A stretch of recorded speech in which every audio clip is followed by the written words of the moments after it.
On va continuer à parler de soins de santé, d'accès même aux soins de santé, repenser l'aide et les soins de première ligne. C'est un billet d'opinion qui est publié chez Brussels Study, qui est co-signé par plusieurs ASBL, dont l'AMA. Nous allons recevoir, Éric Husson, chargé de projet chez cette ASBL. Bonjour. Bonjour. Alors, on va parler donc de ces services d'aide aux personnes précarisées. Déjà, ça vaut peut-être la peine de définir un peu quel public on cible quand on parle de public précarisé, parce que c'est très large, ce terme.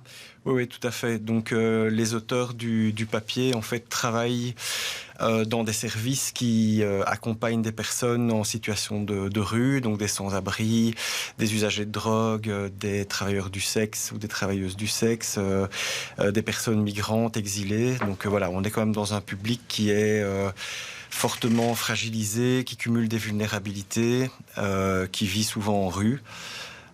Et qui est accompagné par un ensemble de services bas seuil à Bruxelles, donc des associations publiques ou privées qui s'occupent d'accompagner ces personnes, de les aider à reprendre pied, à retrouver une inscription administrative, un logement, à se soigner, à prendre soin d'elles.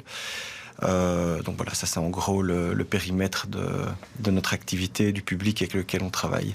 Alors dans ce billet d'opinion, vous passez un petit peu en revue ce à quoi sont confrontés tous ces différents publics et à travers différents systèmes de soins de santé. Ça va de la santé mentale au suivi quotidien. Vous dites qu'une partie de ces personnes n'a pas accès aux services sociaux et aux services de santé existants. Est-ce qu'on arrive à avoir des chiffres ? Je sais que c'est très compliqué de sortir des chiffres pour ces publics-là parce que tout le monde ne les répertorie pas et ne les répertorie pas parfois même de la même manière. Non, en effet, donc c'est pour ça qu'on parle souvent de public invisibilisé. Donc, en fait, le papier ici, il a été fait avec des chercheurs, des acteurs de terrain. Les chercheurs avaient travaillé pendant la période du Covid à donner de la visibilité à des publics qui sont apparus en fait pendant le confinement. Alors, au niveau des chiffres, si je prends par exemple une ville, Bruxelles, on a à peu près 5000 personnes en situation de sans-abrisme dans le dénombrement. Et on sait qu'il y a des prévalences d'à peu près 25% de ce public sans-abri qui va avoir des consommations de drogue ou d'alcool plus ou moins importantes. Il y a des problèmes de santé mentale sous-jacents aussi au sein de ce public. Il y a une augmentation au niveau du nombre de femmes en situation de rue aussi. Et donc on a une progression d'à peu près 30% du nombre de femmes en situation de rue. Donc c'est très difficile d'avoir des chiffres. On essaye de faire des dénombrements réguliers tous les ans ou tous les 2 ans. Mais c'est compliqué d'avoir des chiffres parce que on peut produire des chiffres à partir du public avec lequel on est en contact. Et il y a encore aujourd'hui une partie du public qui n'est pas en contact avec les services et qu'on rencontre en fait quand on va par exemple avec une équipe mobile dans un squat à Bruxelles. Il y a énormément de squats dans la ville. Là, on rencontre du public et parfois ce public, c'est des groupes de 15, 20, 30 personnes qui ont pas forcément eu de contact préalable avec des services sociaux ou avec des CPS. C'est vraiment des gens qui vivent en sous-marin. Et en allant vers eux, on essaye de nouer du contact, de les accompagner vers les services.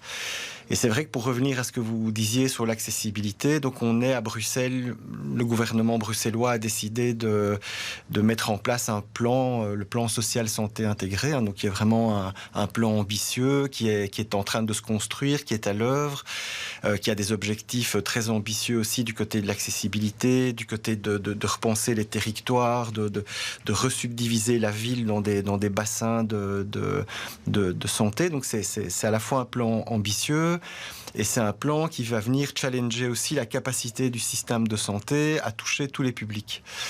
Ce qu'on dit, nous, en fait, dans ce papier, c'est qu'on a vraiment envie d'inviter les acteurs qui repensent, qui pensent le PSSI à tenir compte de la réalité de certains publics et de la difficulté parfois que ces publics vont avoir à entrer en contact avec les services. Oui, mais ça, on va revenir un peu aux solutions d'avenir dans un instant, mais je voulais aussi vous entendre Ce papier, il vient aussi analyser l'après-crise sanitaire. On en a déjà beaucoup parlé et sans surprise dans vos constats, eh bien, la situation s'est aggravée depuis pour les patients.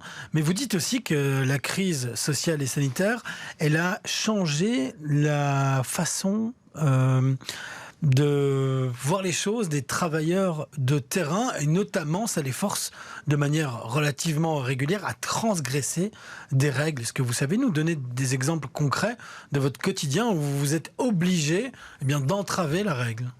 Alors, on l'a beaucoup fait pendant le Covid. On le fait moins aujourd'hui, parce que voilà, les choses ont quand même un peu évolué. Mais je donne un exemple très simple. Dans une institution d'accueil pour personnes sans abri, c'est interdit de boire de l'alcool. Donc c'est un lieu où l'alcool n'est pas autorisé.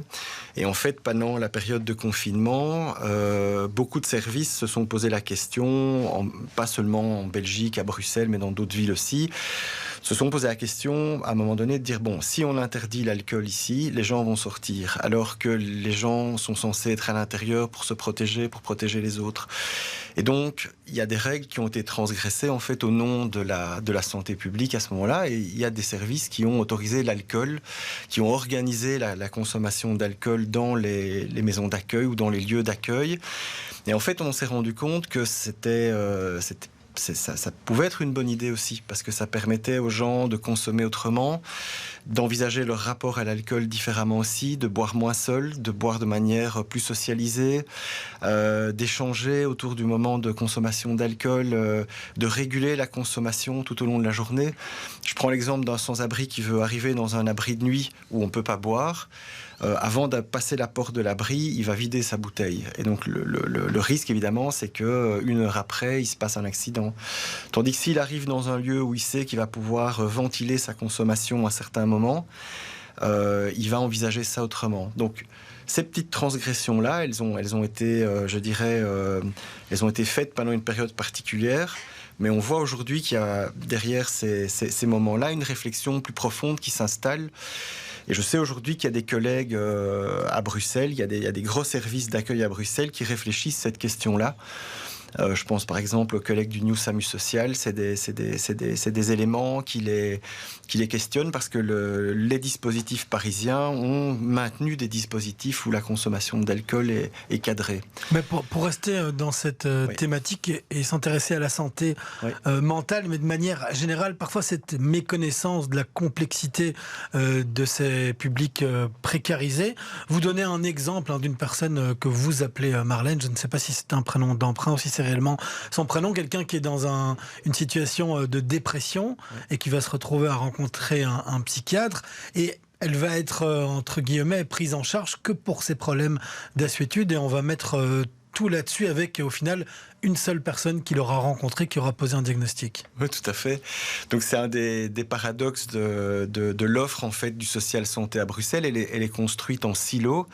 On s'adresse à un service pour une problématique ou pour une question, alors qu'en fait la réalité des personnes, elle est pas saucissonnée, elle est pas découpée, elle est beaucoup plus complexe et imbriquée. Et donc on essaye d'attirer l'attention aussi sur le besoin de pouvoir organiser des réponses beaucoup plus intégrées, beaucoup plus mixtes du côté de la capacité de réponse, où on va devoir parfois prendre de concert des problèmes de santé mentale, d'alcool, de maladies psychosomatiques ou des problèmes de santé lourds dans un même lieu, dans un même endroit. Si on découpe chaque fois la réponse, en fait, les personnes n'arrivent pas à trouver leur place dans tel ou dans tel endroit, parce que chaque fois, on va leur dire vous venez pour la dépression, mais vous avez des problèmes d'alcool ou de toxicomanie, ça ne rend pas possible le séjour. Donc la personne finalement n'est pas soignée. Donc c'est un appel aussi à essayer de reprendre la question des soins de santé de manière beaucoup plus globale, beaucoup plus intégrée. Alors on sait que c'est compliqué, parce que derrière il faut gérer parfois de multiples problématiques, mais on a quand même des expériences de terrain qui sont parfois très longues, qui ont conjugué les problématiques et les approches et qui arrivent à les prendre de manière plus intégrée. Et ça, c'est intéressant.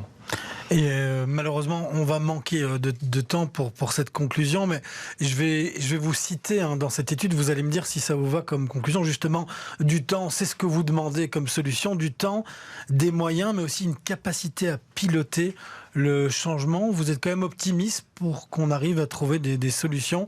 Vous dites, il y a déjà un plan au niveau de la région, est-ce qu'on peut arriver à des solutions rapides ? Oui, moi, je pense qu'on est optimiste. En tout cas, il y a une énergie qui est là chez les acteurs. Il y a des moyens quand même conséquents qui ont été mis sur la table par les autorités publiques, par le ministre de la Santé et du Social. Donc, on a une perspective qui est encourageante, mais il y a des défis importants à relever en région bruxelloise. Et je pense que il faudra s'atteler dans les prochaines législatures à continuer cet effort, à continuer ce travail pour soutenir l'accessibilité à Bruxelles. Merci beaucoup Éric Cusson d'être venu nous voir. Je rappelle que vous êtes chargé de projet à l'ESBL Lama. Merci beaucoup. Merci.